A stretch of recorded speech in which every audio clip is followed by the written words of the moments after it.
Très bon début de semaine à toutes et à tous et merci de votre fidélité au Journal de l'économie. C'est un nouveau numéro et nous avançons tout de suite avec le sommaire.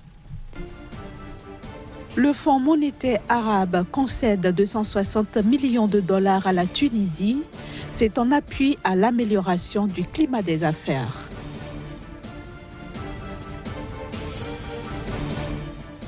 La Banque africaine de développement finance des projets agricoles au Maroc. Elle va injecter 200 millions de dollars dans ce domaine.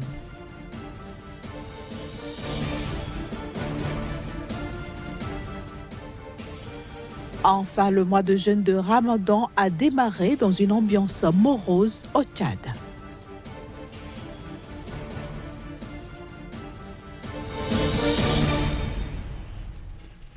La Tunisie va bénéficier en 2018 de 2 crédits accordés par le Fonds monétaire arabe d'une valeur de 130 millions de dollars chacun. Ces crédits sont destinés au développement du climat des affaires dans ce pays. Ils bénéficieront en majorité aux petites et moyennes entreprises dans l'optique de créer de nouveaux emplois et aussi de conquérir de nouveaux marchés et accéder plus facilement au financement. Il faut noter que la Tunisie et le Fonds monétaire arabe entretiennent des relations depuis plusieurs années. Depuis sa création en 1976, ce fonds a accordé à la Tunisie des crédits d'une valeur globale d'1 milliard de dollars.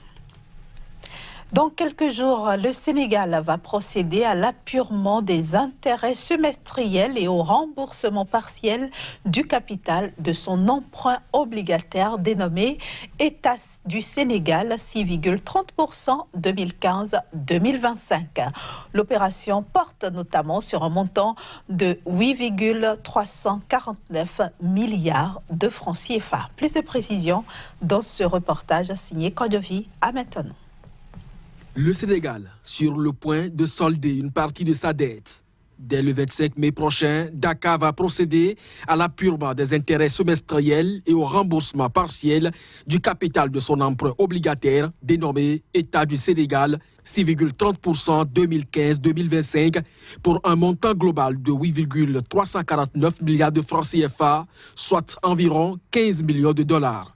Lancé sur le marché financier de l'Union économique et monétaire ouest-africaine du 30 octobre au 20 novembre 2015, État du Sénégal 6,30% 2015-2025 est un emprunt obligataire par appel public à l'épargne pour un montant de 50 milliards de francs CFA et qui avait nécessité l'émission de 5 millions d'obligations au prix unitaire de 10 000 francs CFA. L'opération engage l'État sénégalais à verser aux investisseurs un taux d'intérêt annuel de 6,30% payable semestriellement sur une durée de 10 ans avec un an de différé. Le remboursement du capital devrait quant à lui se faire semestriellement après une année de différé à raison d'un 18e du dit capital. Précisons que le fonds mobilisé était destiné à financer en partie le déficit budgétaire de l'année 2015 estimé à 396,2 milliards de francs CFA. Je le disais en titre, la Banque africaine de développement a concédé un nouveau prêt au Maroc. Au total, 200 millions d'euros seront décaissés précisément en faveur du programme d'appui au développement inclusif et durable des filières agricoles. Il s'agit d'une initiative qui s'inscrit en droite ligne du plan Maroc vert lancé en 2008 avec pour ambition de booster la création d'emplois dans les zones rurales en impulsant un essor des chaînes de valeur agricoles. D'ici 2020, ce projet va aider à mobiliser plus de 4 milliards de dirhams d'investissement privé en faveur du secteur agricole pour, in fine, créer des dizaines de milliers d'emplois pour les jeunes, bien sûr, mais aussi pour les femmes en milieu rural. Il pourrait aussi porter le niveau des exportations agricoles à 45 milliards de dirhams et économiser 990 millions de mètres cubes d'eau à l'horizon 2030. Au Tchad, le mois de jeûne du Ramadan a démarré dans une morosité ambiante à cause justement de la crise financière et sociale que traverse ce pays. Les marchés sont vides d'acheteurs et les commerçants peinent à écouler leurs marchandises. En témoigne ce reportage signé Candice Degoué. Le marché de Dembé à N'Djamena peine à drainer du monde en ce début du mois de jeûne du Ramadan. Contrairement aux années précédentes, les commerçants attendent indéfiniment la ruée, des acheteurs qui se font rares. Les produits alimentaires ont bien du mal à trouver preneur. Ce matin, j'ai été au marché, j'ai constaté que toutes les choses sont moins chères maintenant. Il n'y a pas d'argent, vu la crise. À l'origine de cette situation, la crise financière et sociale qui frappe le Tchad. Une crise qui affecte les revenus des populations. Voilà, cette année-là, c'est un peu difficile. Auparavant, là, on sentait vraiment que les marchés, quand le mois de Ramadan vient là, on fait bien les marchés. Mais maintenant, là, il n'y a pas. Les gens viennent rarement seulement. Les commerçants du marché de Dembé restent cependant optimistes. Tous espèrent voir passer le mauvais temps au plus vite pour que reprennent les bonnes affaires. Image que nous mettons un terme à la première partie de ce journal de l'économie. La suite, c'est juste après une petite pause.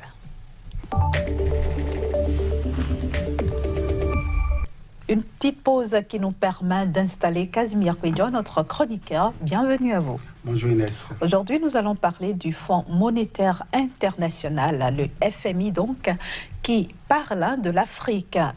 La situation de l'Afrique qui commence à inquiéter. L'Afrique subsaharienne notamment présente une économie à double vitesse avec une dette publique en hausse et l'univers des recettes inexploitées.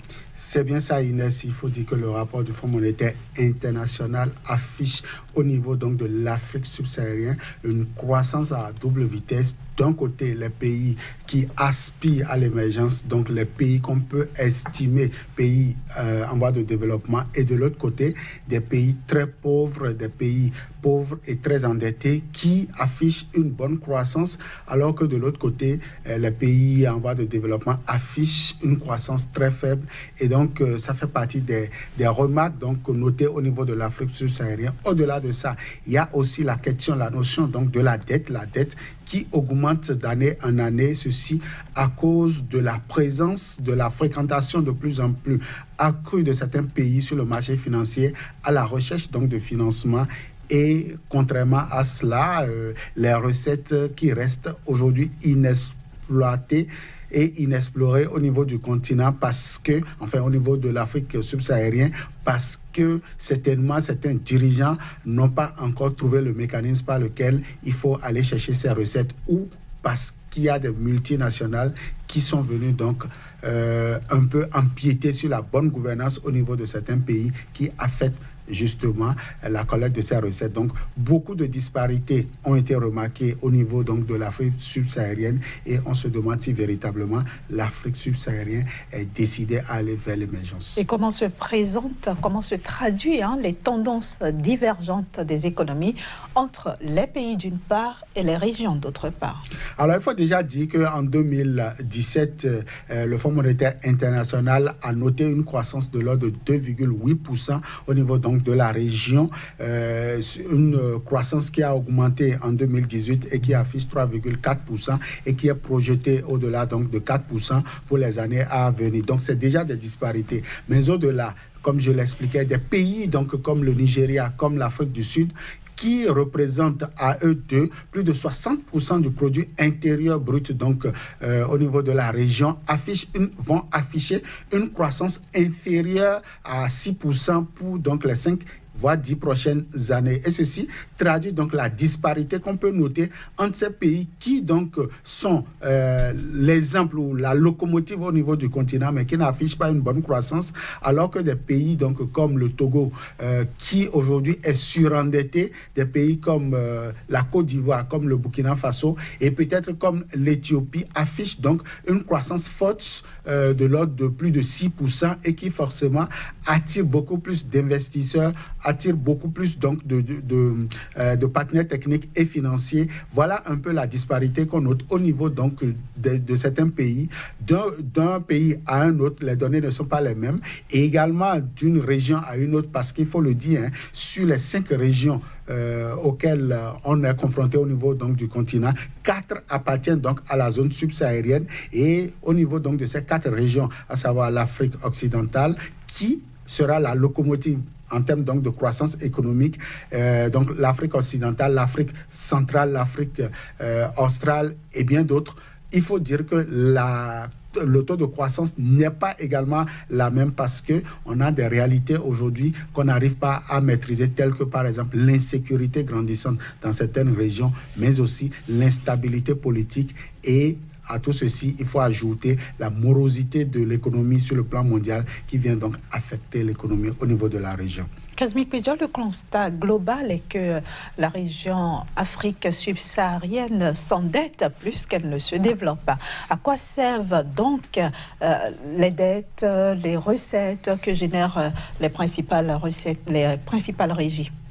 Alors, il faut déjà dire que le Fonds monétaire international a retrouvé donc 3 mécanismes, 3 facteurs défavorables donc à l'endettement de l'Afrique. Le premier facteur, c'est donc la mauvaise gestion des finances publiques au niveau de certains États. Cette mauvaise gestion se traduit parfois par donc l'insincérité budgétaire, donc l'écart qu'il y a entre donc le budget et la réalité donc des recettes au niveau de certains pays. Au-delà de ça, il y a également que l'Afrique n'arrive donc pas, comme je l'expliquais tantôt, à contrôler ses recettes à travers donc l'imposition, le fisc n'arrive donc pas au rendez-vous donc de la croissance, et face à tout ceci, les dirigeants sont obligés de faire recours donc à la notion d'endettement. Les emprunts sont de plus en plus élevés parce que les recettes ne répondent pas efficacement à cela. Alors, les emprunts aujourd'hui sur le continent, enfin, au niveau de l'Afrique subsaharienne, servent beaucoup plus à payer la notion de la dette. Et donc, l'Afrique s'endette non pas pour s'enrichir, certains pays africains, notamment comme le Togo, s'endettent non pas pour s'enrichir, mais pour aller encore payer la dette sur le marché financier. Et ceci ne permet pas une bonne croissance. C'est ce qu'a noté donc le Fonds monétaire international. Est-ce qu'on peut espérer un changement dans les années à venir? Oui, un changement, oui, c'est d'ailleurs ce que le Fonds monétaire international a recommandé. Il y a déjà que des facteurs sont favorables pour le continent, c'est déjà la conjoncture internationale qui est favorable donc pour le continent, et cette conjoncture pourrait être traduite sur le continent par le regain donc d'activité au niveau de l'agriculture. Les pays doivent donc miser beaucoup plus sur l'agriculture si véritablement ils veulent voir leur économie reprendre du souffle. Des pays comme le Nigeria ont compris et sont en train de travailler. L'autre chose aussi, c'est que la bonne gouvernance doit forcément être la chose la mieux partagée au niveau de certains pays, et je crois que sur ce point, le FMI est intransigeant là-dessus et beaucoup de pays s'adaptent déjà. L'autre chose qu'il faut ajouter pour véritablement redresser la pente, c'est que l'Afrique doit pouvoir faire face à ces réalités et pouvoir s'endetter pour s'enrichir et non s'endetter pour s'appauvrir. Merci beaucoup Kazmi Pédior, merci donc d'être venu nous présenter la situation de l'Afrique subsaharienne vue par le Fonds monétaire international. On se dit à mercredi prochain. Toujours avec le même plaisir. Voilà, chers amis téléspectateurs, merci d'avoir suivi ce numéro du Journal de l'économie. On se retrouve donc mercredi dans un nouveau numéro. À mercredi.